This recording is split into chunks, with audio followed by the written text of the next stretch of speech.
nonprofit and webinar series. My name is Shari Ilson, a Senior Online Communications Manager at VolunteerMatch. The Nonprofit Insights webinar series is an opportunity for us to present to our community, to you guys, big picture discussion of trends and issues in volunteer engagement and nonprofit technology. And you get to hear experts and thought leaders in the field. And this session is no exception to that. We have a wonderful set of speakers, and I'm excited to get started with that. Before we do so, however, just a few logistics. We will be out links in an email to the full recording of this webinar, as well as the slide deck and additional resources. So don't worry about missing something or taking copious notes, because you'll have access to the full thing online within a week. If you have questions for the speakers, please ask them either in the chat box on the lower right corner of your screen or on Twitter using the hashtag VMLearn. And we'll be answering those questions at the end of the session today, after the presentation and panel discussion. We're very excited to hear from you all in that way. And as I mentioned, please join the discussion on Twitter using the hashtag VMLearn. So let's get started. Today's session is called Fearless Volunteer Engagement, a new way to dream big and goals. And we're really lucky to be joined by Sarah Koch, who's the Director of Social Innovation at Case Foundation. She came on board to head up the Finding Fearless campaign. Sarah not only heads up initiatives like Finding Fearless, but she also works with grantees and partners to innovate and engage online and offline. So she's going to give us more background on this Be Fearless, Finding Fearless campaign and how we can apply it to our volunteer engagement.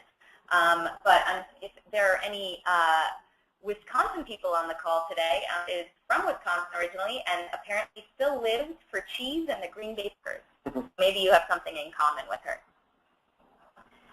We are also really lucky to be joined by 3 people from wonderful nonprofit organizations that will share with you their stories of being fearless in volunteer engagement.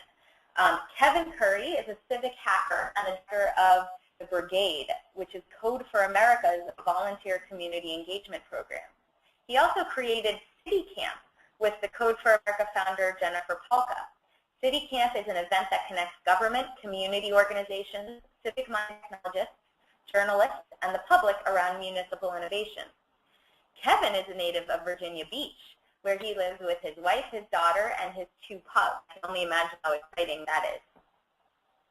Mike Wood is the Director of U.S. Network Engagement for United Way Worldwide.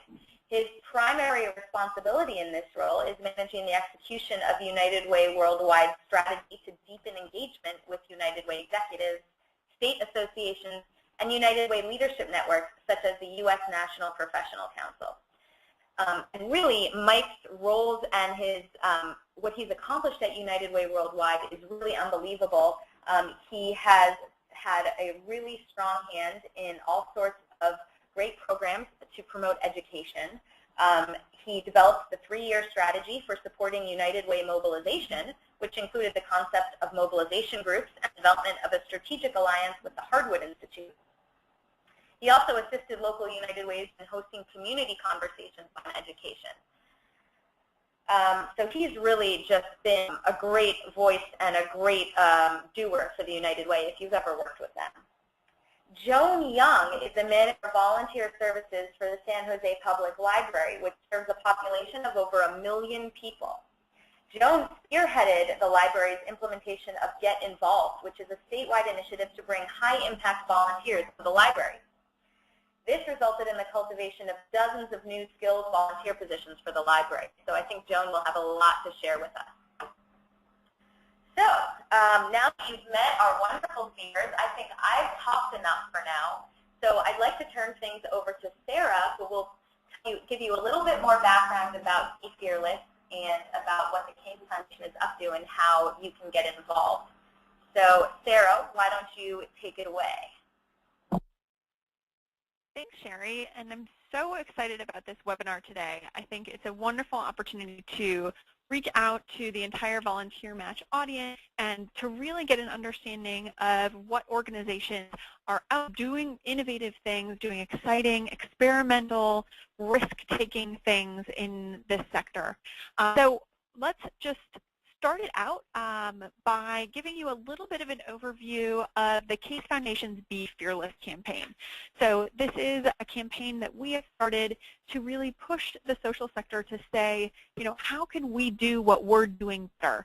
And how can things like experimentation and risk-taking and unlikely partnerships lead us to making a bigger impact in the work that we're doing and the goals that we're trying to reach? So when we're chatting today, you know, Sherry's already given us the introduction. I'll explain a little bit more about Be Fearless, and then really what this session is about. And what I'm really excited for is talking to the 3 change makers that Sherry has already introduced to you guys. So we will chat with Joan, Kevin, you know, talk a little bit about the work that we're doing, and then have a chance for you guys to do some Q&A at the end. So make sure that you are thinking about what questions that you want to ask, and you can even send them in as you think of them in the little questions section of your GoToWebinar dashboard. So don't worry about holding on to it till the end. You know, feel free to write it in. Sherry is going to be checking all those questions out and sending them to us at the end, so we can make sure to hear from you guys and to answer what you want to know from the session as well. So getting started about Be Fearless, you know, I think it's actually really interesting how this campaign came about. But, you know, it's kind of representative of how a lot of things happen in the social sector as well.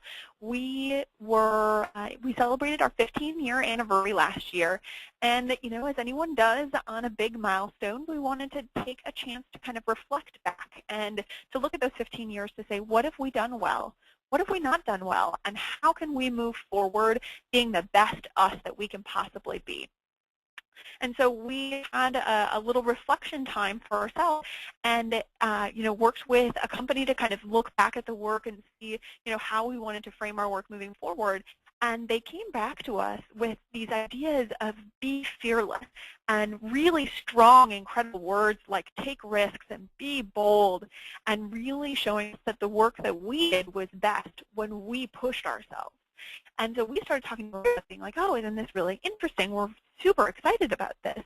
And everyone that we talked to said to us, oh, this is exactly what we need, or we found the same thing within our organization. So what started out as a little bit of a reflection for us has actually turned into a full-fledged campaign of highlighting the work of partners like you'll hear from on the call today, who are already pushing the envelope, who are already being innovative and taking those risks, and then also talking to especially our peers, philanthropists, on how they can support nonprofits like you guys and really make sure that the work doing is the best work that you can do and not just all that you can do within some constraints.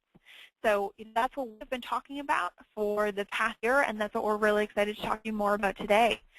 So really the question is, what does it take? You know, it's fine to have this big overarching idea of be fearless, but how do you actually do it? You know, how can you walk away from the session today thinking, okay, I can have this conversation in my organization, or I can really identify what we've done that's worked well because we're experimental or risk-taking. So what we found through our time kind of researching this, that we think there are 5 things, and obviously there can be more and more things, and this is tailored to your organization as well. But we found that at least for us and for most of our peers and partners, there are 5 big categories and approaches that you can think about when you're thinking of how your organization can be fearless and to take that approach to the impact. So we're going to run through each of these 5 quickly, and then a lot of them are going to come up when we talk to our panelists a little bit later as well. So, you know, the first one is make big bets and make history. And I think this is the one that stands out to me personally the most. Things like when Kennedy made the statement saying, we will go to the moon this decade. And importantly, he said, we will go to the moon and come back. If you talk to any, they think that that is actually the boldest and most important part of that statement as well, because they knew how to launch a rocket to the moon, but they didn't know how to come back from the moon. You know, there were things like in 1995, Bill Gates said, I want a computer on every desk and in every home. And that seems crazy now because you look around your office and there are probably, potentially more computers there than you see humans. But when no one had a computer in their home and maybe one shared computer in an office, that was a huge bet, and that was when they were launching with Windows 95. So there are people who come out and say, we want to end malaria. Just some really, really big goals that might seem crazy at times, but that turn into some of the most important movements that have happened. Now, you don't need to have an absolutely big bet for your organization and to say, oh, well, I can't make impact unless I have a big bet. But make sure you're thinking beyond just what am I going to do today, and make sure that you have some kind of an end goal that might not just be the goal of your organization, but what you can accomplish with other organizations that are working toward the same thing. So then another pretty great, exciting one is experiment early and often. So this is don't be afraid to try new things, to play around with something, and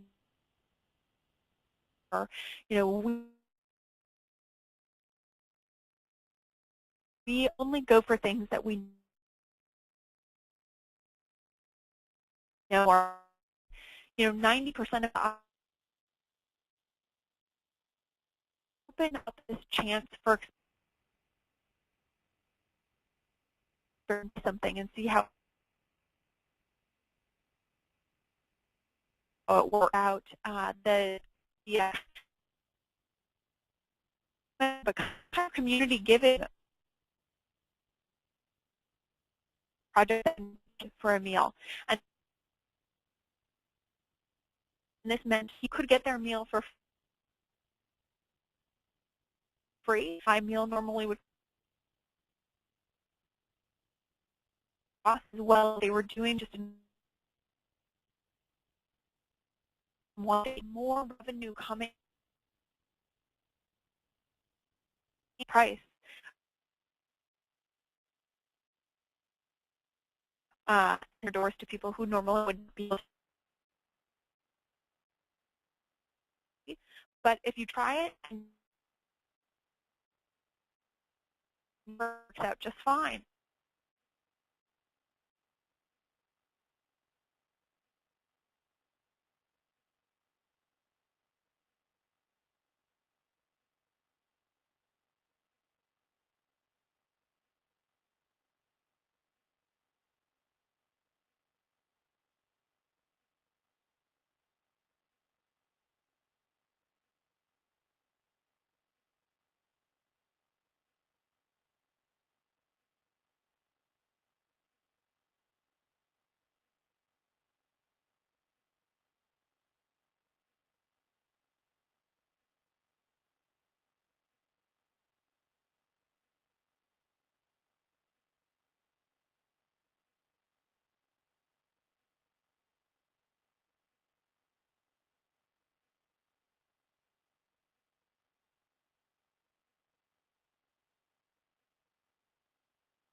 and it has really, really worked out for both organizations. So you just have to think about who else is kind of in my world that I might be able to really do more by working together with. And then finally is let urgency conquer fear. And this is another one that, especially if you are at an organization that, we have people who are using a lot of volunteers here, hence VolunteerMatch, or an organization that doesn't necessarily have the most resources. I think that this can be one of the most difficult, but also one of the most rewarding principles that we talk about with Be Fearless. The idea with this is that if there is an opportunity in front of you, if there is a chance for you to do something great, that you don't let, fear hold you back from doing that right now. There are so many times where making a difference means making a difference in the next day, in the next week, in the next month. And, nonprofits don't always work like that. We have long planning processes, or we need to fundraise in order to accomplish anything. And there are a lot of different things that make it hard for us to, pivot on a dime. But when those opportunities present themselves, make sure that you take a moment to think about it, to think about what kind of impact that you could really have, and to think about the people out there who are able to do that. How do they do it? How could you model some of that within your organization? And how can you really say, this problem is serious right now. We want to get involved right now. So those are the 5 principles for Be Fearless. Think about which ones really resonate with you. You don't have to love all of them. You can love one of them personally and love another professionally. But think about which of these is your organization already doing really well. Which of them are areas in which you could improve a little bit, and how does that affect what you're able to accomplish this year? So wanted to give you some real-world examples of this as well. We're going to chat with Joan, Kevin, and Mike about the incredible and fearless work that they are doing at their organizations. So why don't we actually start out with Joan. She's the manager of volunteer services at the San Jose Public Library. And Joan, I would love for you to start out, generally talking about the work that the San Jose Public Library is doing with volunteers, but then especially to talk about how have you moved outside of this idea of typical volunteering, especially within a library system. Okay, hello, I'm Joan Young, and I'm the manager of volunteers at San Jose Library. The San Jose Library is, San Jose is in the Bay Area. We are the 10th largest city in the country, and we serve a very culturally diverse population. Our library is recognized for its innovation and leadership, and we have the main library downtown, the King Library, which is a partnership between the City of San Jose and San Jose State University, and we have 22 branches throughout the city. So it's a large library system. And we had last fiscal year about, over 1,900 volunteers who contributed over 60,000 hours during the course of the year. The majority of our volunteer hours are contributed in what I call high-impact positions. These are people like adult literacy tutors, one-on-one computer mentors, trained readers to children, teachers of citizenship classes, ESL conversation club facilitators, a huge variety of, that's just scratching the surface of what the volunteers do. They have a tremendous impact on our community. Last year, we had about 25 trained readers to children working throughout the system who engaged over 3,000 children in early literacy experiences. And we had over 400 adults who improved their reading and writing by working with our partners in reading volunteer tutors, of whom we have over 300. And we have had computer mentors doing one-on-one and group help in the libraries, helping people, the public, using our public computers with their computer skills. So I guess as far as how we have pushed outside the typical volunteer organizing model, at San Jose Public Library, we've implemented a tiered system of organizing volunteers where volunteers serve in a leadership role and coordinate other volunteers, or they may oversee a program engaging multiple volunteers. And I think all too often at an organization, when there's a need for a volunteer, the staff recruits and interviews and trains a volunteer for each position needed. And this can be very time-consuming if you need dozens of volunteers. So at the library, we've implemented the volunteer engagement model, which, let me back up a little and tell what that was. A couple years ago, San Jose Public Library was one of the 6 pilot library systems to take part in the Get Involved initiative, which was a partnership between California State Library and VolunteerMatch to bring skilled volunteers into the libraries and use their skills and talents for the benefit of the community. So a group of staff and volunteers attended a training put on by VolunteerMatch and the California State Library, and then we created a team of staff and volunteers to implement the model in our system. We developed a staff training on the model and rolled it out system-wide, and through the training we gave the branch staff the support they needed to recruit and interview and manage high-impact volunteers. And the success of the program was due, to a great staff who really embraced the model, but also the fact that library administration was completely supportive of the program. And I think it's essential that the direction and support comes from the top. So from our library director, it filtered down to the branch managers and to the librarians and the other staff working in the library, that this was something important and that it had support all the way up to the top. Joan, I think that that's huge. I mean, getting the buy-in from people at all levels within an organization is something that can be, that can hold people back from really changing the model that they're working on. And it sounds like you almost turned the, volunteering model on its head. Instead of bringing in any volunteer who was interested and training them to do the work that you needed, you spent the time training your staff to find volunteers that were all ready to go in almost a skills-based pro bono sense. Exactly. So that's a really interesting way to kind of flip things. And to my knowledge, we were the first library in California who instituted such a shift in our attitude about engaging volunteers. So that goes with your thing about not being afraid to be the first. Exactly. That's wonderful. Well, I think we'll get back to some more questions for you later, but let's switch over to Kevin Curry, who's the program director for Code for America Brigade, and hear a little bit more about the work that you are doing with the brigade, which, as I understand it, is a big group of volunteers. Yes, so it started in just over a year ago in the beginning of 2012. So hi, I'm Kevin Curry. I'm the program manager for Code for America Brigade, and that's our volunteer program at Code for America. And we have other programs like the Fellowship, which is our flagship program, Civic Startup Accelerator, and a peer network. And what the brigade is, it's an organizing force for local civic engagement. We're a national network of civic-minded technologists, a bunch of geeks who like to contribute our skills toward using the web as a platform for local government and community service. And we do that in 5 ways. We like to have structured activities, so we have 5 structured activities. One is sort of the meta activity of leading and organizing at the local level. We have chapters we call brigades all around the country, and we need organizers for that.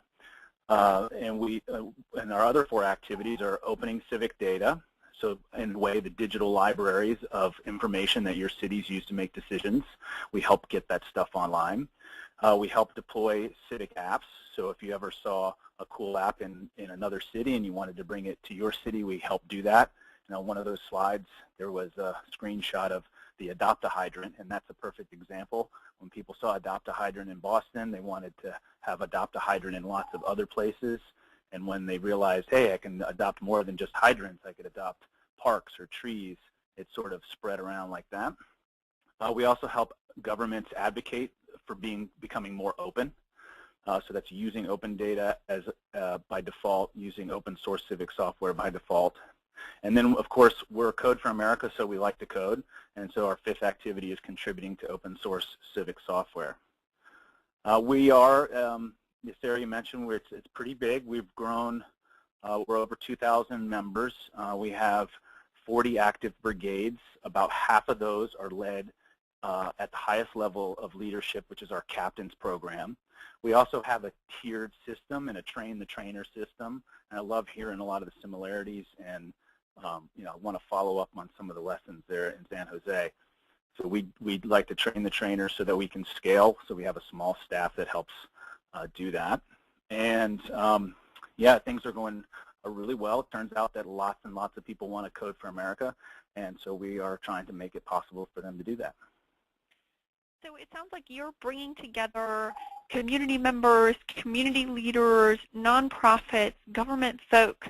You know, that is some serious reaching beyond your bubble. How do you coordinate making sure that, you know, everyone in those different groups, I would say especially, you know, the nonprofits versus the community members versus the government, that they feel that they're working toward a common goal? Yes, so it is a challenge. We're very inclusive. So within the Brigade program, membership is free and open to everyone. And we do that by creating safe spaces for those people to come together. So you talked about in your principles experimentation and innovation, and the idea of doing that within a local government, or any government for that matter, or even a non-profit, non-government organization can be scary. They need a safe place to do that. So Brigade meetups, Brigade hangouts, events like City Camp create those safe spaces, and then we're very inclusive. We practice, good old-fashioned principles of, being polite, being civil, and welcoming of other people's ideas. And the problems that we're working on are heterogeneous, so we have to get all those people together. Government is getting all those people together. So in that sense, it's no really different than civil society and participating in that way. That's a really great way to look at it. The other question, which I know that can be a tricky one for you guys, but especially I think it's important for this audience, and to acknowledge that even fearless, amazing organizations are still trying to figure things out. Could you talk a little bit more about your team captains and the work that you do to try to sustain volunteer leaders within your 27 cities? Okay, yeah. So we started the captains program about 6 or 7 months into our first year. We knew that we wanted to have this leadership program. We wanted to have people who could help train out in chapters and sort of represent Code for America's outcomes and goals. And so we started that about halfway through the first year, and it was really reaching out to people who we knew were leaders already in the civic hacking space around the country, and inviting them to help co-create this program for us. So our first class of captains, which is wrapping up their first year at the end of this summer, beginning of the fall, really came in to help us create the program, to experiment, to try things out. And then we're getting ready to go into our second class, and we're applying some lessons. Like in the second class, you have to have a municipal partner. So we explicitly want some endorsement with a local government or municipal partner who you're working together with toward an outcome. And then we've developed training, and we're actually going to bring all of our captains out to our annual summit in October and pick up pretty much the majority of their expenses to come out and spend several days with us in San Francisco and go through a day of intense training, and then a couple, 3 days of networking with other folks in the space from around the country. It's a commitment. We want people to stick with us for at least a year, and we'll work with them for several years until they can stand up on their own a little bit. We want them to do weekly hack nights, host regular meetings, make sure that they get in front of their local government. So it's pretty intense, but we've had a lot of people step up, and more people want to do it than we can accommodate. So we're trying to figure out how to be more inclusive there too. Great. Well, thanks, Kevin. And passing the baton quickly in, maybe as big of a change in scale as you can get. I've heard Kevin refer to the Brigade as a startup within a startup. And now moving on to Mike Wood, Director of U.S. Network Engagement at United Way Worldwide, which I've heard Mike describe as the largest nonprofit network in the world. So a little bit different here, but it means that we've got something for everyone in the audience. Mike, how is it to coordinate volunteers in the largest nonprofit network in the world. I would imagine that there are a lot of people involved in your decision making and a lot of things to consider anytime that you make a change. Sure, sure.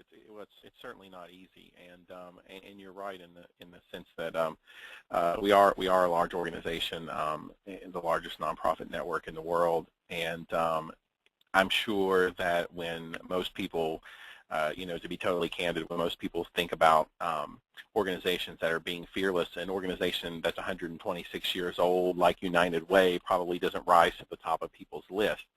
But I do think that some of the changes we're trying to make and take on in such a large network are pretty bold. And one of the things that we've tried to do, and a shift we've been making over the past 10 years or so, is to move our model from being less focused on what many people would think about when they think about United Way, so sort of the traditional raising money in the workplace, giving that money to organizations that provide direct services to clients, but actually moving beyond that and saying, how can United Way, as an organization that exists in most communities around the country and in 40 countries around the world, how can we play a role in actually bringing nonprofits, government, individuals, and businesses together to actually start to look at not only how do we support programs that help individuals, but actually work together to get at some of the root causes of some of these problems, and actually start to build social change movements around issues related to education, income, and health, and really mobilize people and organizations to act on those issues in a way that's going to create sustainable change. And we've been making this transition for about 10 years, and in some communities you're seeing it more than in other places. And we're also looking at how we become much more interdependent, because we all know the world has changed. People are connecting in different ways, and we're trying to figure out how we can become much more interdependent as a network. And so we're actually starting to work on issues in a much more aligned and common way where that makes sense. And so at the Worldwide office, that plays itself out in a variety of ways. Certainly, it plays itself around volunteerism. We know that it's not, if you're going to sustain social change, it's not enough to do that on the backs of a few organizations and a few individuals with lots of resources, but you have to have a critical mass of individuals involved in a variety of different ways to make that happen. And so we're really pushing on and getting more and more people involved through giving, through advocacy, and also through volunteerism. A lot of that happens at the local level, but again, where we see commonality across United Ways, we're trying to help support that around common issues at the national level. So, where the coordination's happening in a variety of ways. I can tell you that last year there were about a little less than 1.3 million volunteers that local United Ways and United Way Worldwide directed through programs that we support directly. There were also another about 1.5 million or so volunteers that we connected to volunteer opportunities throughout our communities, typically through other agencies. And so that's been a growth area for us. We've been steadily increasing the number of volunteers that we've been working with. At Worldwide, one of the biggest ways that we're trying to recruit volunteers and to coordinate those efforts is through our volunteer reader, tutor, and mentor effort. And so there are a number of United Ways around the country, for example, that are working on high school graduation, middle school transitional issues, making sure kids are reading by the 4th grade, sort of the stepping stones that you have to make sure that you meet to make sure that kids are set up for success in life.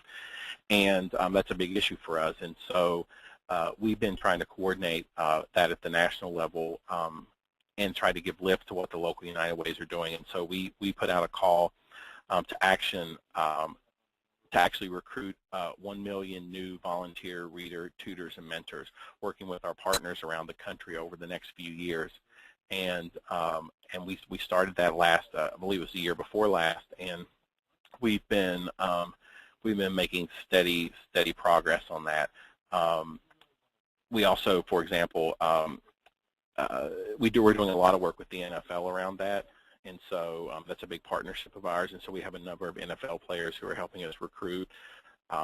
We recently hosted, I don't know if any of you saw this, but we recently hosted a Google Hangout partnering with Google called the 21, and so for 21 hours we broadcast programming online and promoted this around the country, and we had NFL players and we had other education leaders, people who have been impacted by reading by mentors or tutors, getting reading support, and we had all these people come together, and for 21 hours we broadcast a lot of content and programming around this as a way to recruit additional volunteer readers, tutors, and mentors. So, so that's been a big focus for us. The local United Ways manage 200, I think it's about 274 volunteer centers across the country.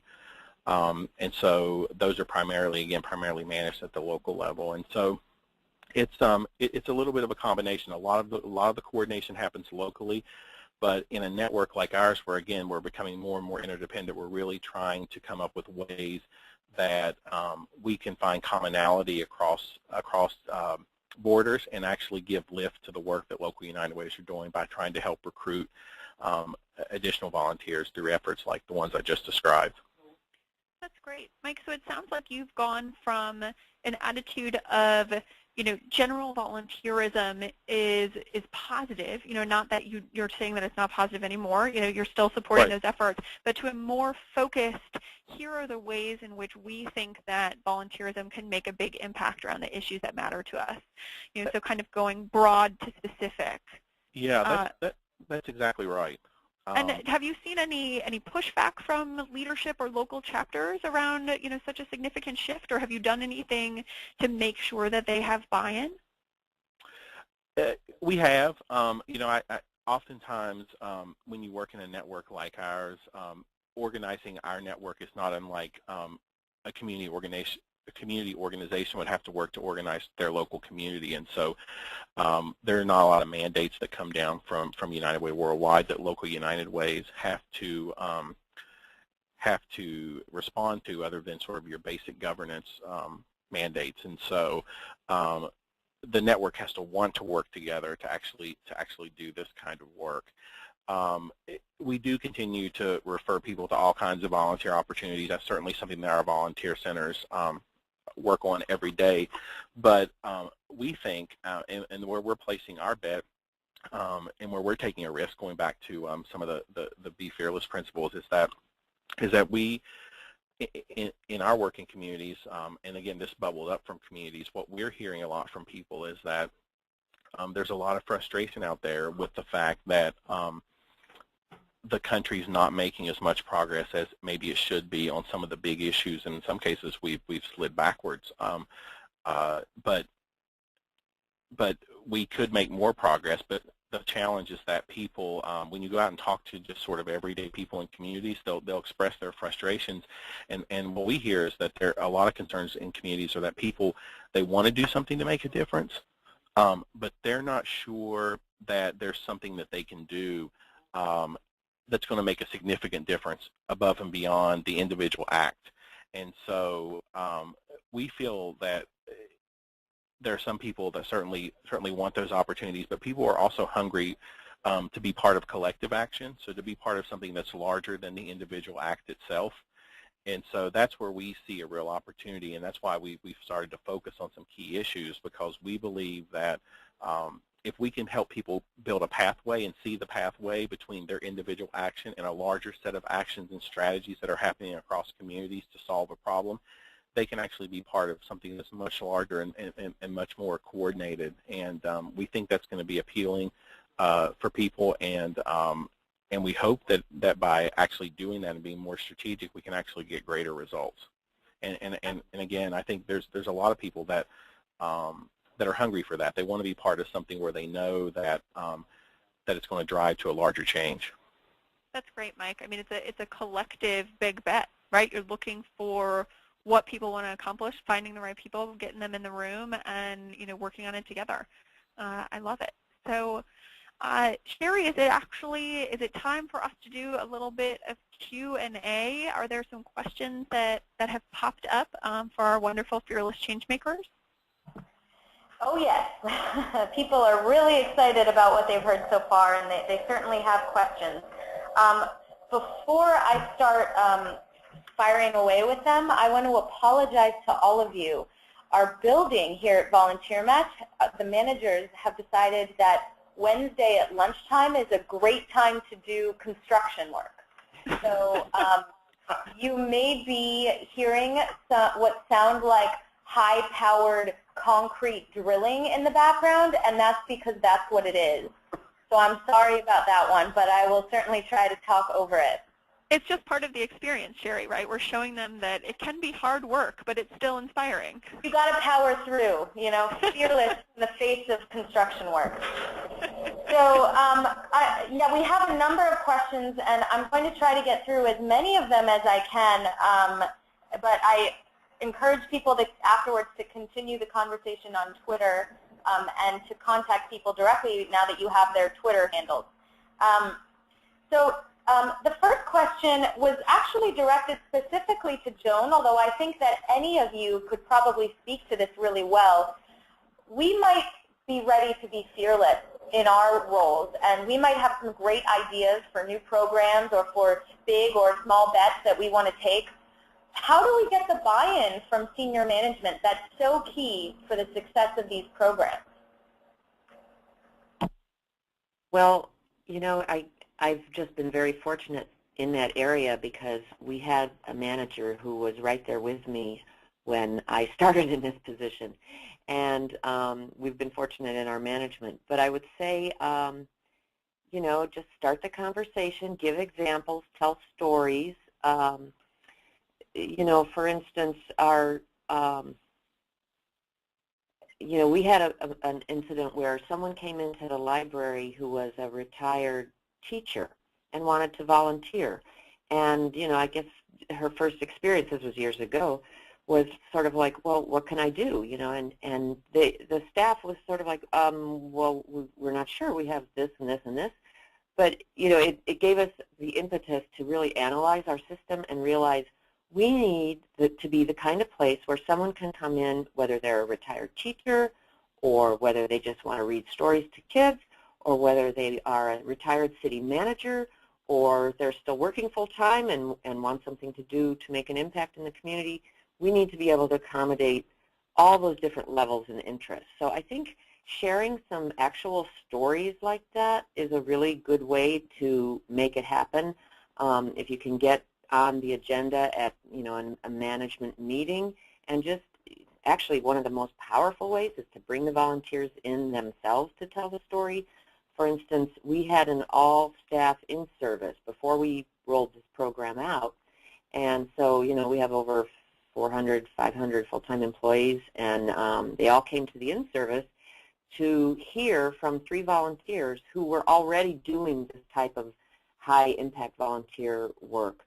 And each one told their story and what they did, and then the employees and staff were able to see, get inspired by these stories and say, wow, we could do more of this, or we could do that at my branch. So I think storytelling is probably the most effective way to get someone's buy-in. Wonderful, thank you. Kevin, Mike, or Sarah, do you have anything to add? Well, just a couple of points, because I think so. Anytime you're working in United Way these days, you're especially at the worldwide level, you're in the business of helping manage change, because we are going through such a big shift, and I think my experience is that anytime you're asking people to make a change, especially one where there's risk involved, it's a challenge for people, because we're sort of inherently risk averse, and people generally don't they're not excited about change typically, and so or even if they are, they have anxiety about it. And so A couple of years ago at a conference, we have a national conference every year, we had Dan Heath come, and he's the author of the book Switch, which I would just to put a plug in for that, I would encourage anyone to read that if you haven't already. It's fantastic. And he articulated a lot of things I think that many of us that do change work have seen, but probably didn't articulate as well as he did. But he pointed out that we often tend, when we're trying to recruit people or bring people along in a change process, we tend to want to appeal to their logical side. So we sort of take the approach, and we're not always intentional about this, but if we just show people data and facts and figures, they'll see the logic of it, and then they'll change, or they'll take on the risk. And the problem in that is that, and you see this from experience of some of you who've tried to do this, is that you can show people the facts and figures and they'll agree with them. You can hit them over the head with them, but oftentimes it doesn't get people to move, because typically there are more human factors at play. I mean, if we always did what was logical, it would be a lot simpler for us to sort of make our cases a lot of times. So that's just not typically the way people make decisions. We're inherently illogical people, and so this is an important one for me. And so I think you have to sort of look at the individuals, and it depends on where you are in your organization, but what motivates them, what is going to get them excited about change, what are the opportunities in taking a risk for the individual, for the leadership, for the leaders in your organization. So try to figure out what those things are, and try to appeal to them in that way, in a human way. I think that's where you're going to get a lot more impact. And again, people they want to sometimes they want to make those changes, but it's hard for them to do that. The other thing, just to piggyback off of one of the points that Jill made, is that I think oftentimes you as a person in the organization might be the worst messenger for the change, or you're the easiest to dismiss. And so to the extent that you can have others carry the message, so other influential people in the community, early adopters, people who get it, who have the ear of leadership, to the extent that you can bring those voices in, that's going to be much more effective. So those are just some practical tips that I would want to share and just give you to think about. Great, thank you for those thoughts and tips. Moving along, this is a sort of a related question, but I'm particularly interested in it.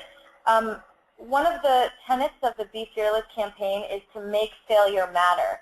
And I'm sure that we've all had situations where we have failed or haven't reached our goals in the way that we'd hoped. When we're trying to be fearless, what are strategies for being okay with failure, for not getting too down on ourselves, for learning as best we can from our failures and moving forward? And of course, we'd like to hear from all of you about that one. So I will jump in first, if that is okay. This is Sarah from the Case Foundation. I think that honestly, for us personally as an organization, so not even standing generally on the Be Fearless campaign, we have found it almost cathartic to come out and publicly talk about the times where we have failed or where we haven't accomplished our goals. A great example of that is one of the things that kind of launched the Be Fearless campaign for us was a blog post by our CEO and co-founder, Gene Case, on a project failure that we had in Africa. And it was a project that we were working on called Play Pumps, and we thought that it was going to bring clean water to hundreds of communities in Africa, and it turned out that it really didn't accomplish what it was supposed to do.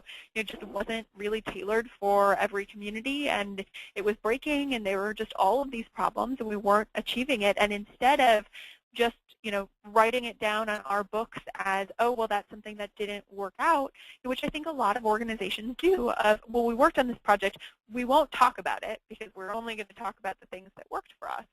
We came out publicly and said this didn't work. And we want to make sure people know, because we want other people who are doing this work to not make the same mistake as us. And we've had the opportunity to use that as a moment not only to kind of breathe on our side of things, to say, okay, that felt good. It felt good to put that out there and to help other people who are working in this space so they don't use this as a model and not realize that it doesn't work. And to also just have a general culture around the office of being okay talking about those moments.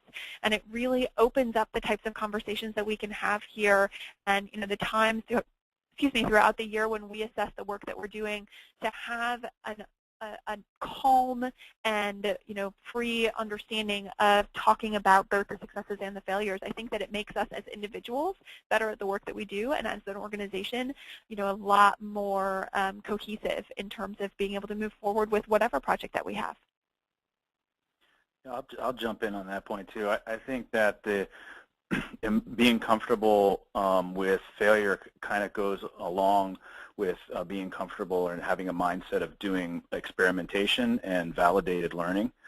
And so, it's going to be harder to be comfortable with failure if you are working on a really huge project that goes over a really long time, and you're only thinking about it in terms of the end state and the outcome and wanting to admit success or failure. But within that really long project that goes over a really long time, you have lots of opportunities within there to experiment and to validate your learning.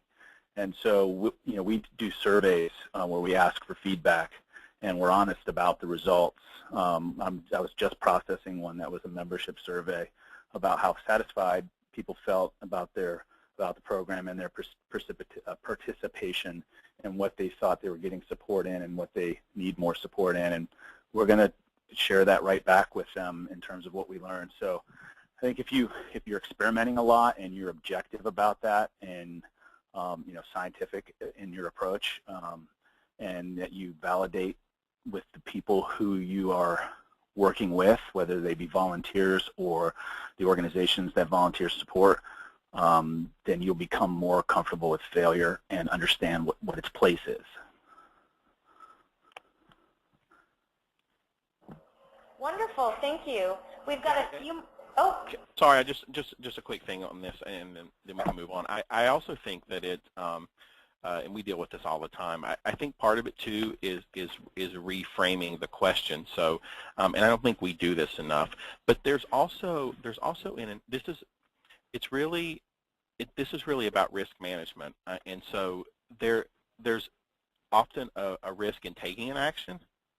But there's also a risk in not taking an action. I don't think we do enough of flipping the question and saying what are the potential risks of us not doing this. And so the volunteer example in United Way is a great one. So and it goes back to one of the questions you asked earlier.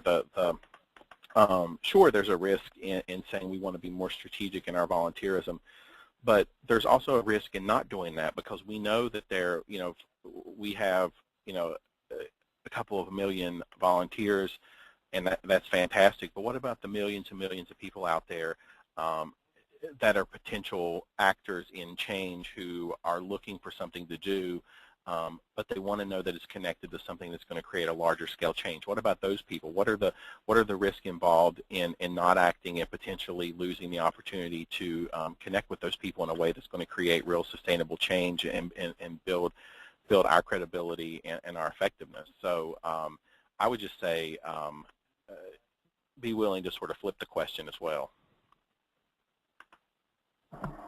Great, thank you. One final question. We'll take about 3 minutes to answer it before we end the session. This was asked by someone on Twitter who was a self-identified data nerd, but how are each of you measuring the impact and measuring success for your fearless programs and your big bets? Well, we definitely do surveys. We're always, we set goals for ourselves, metrics in terms of number of active brigades, number of active members, engagements with local government, the amount of data that gets released, the amount of apps that get redeployed, and so we check against those periodically, and then for the impact and like how people feel about that versus just the quantitative measures, we ask them. And so we ask our fellows, we ask our brigade members, we ask our municipal partners as often as we can without overburdening them with all the questions.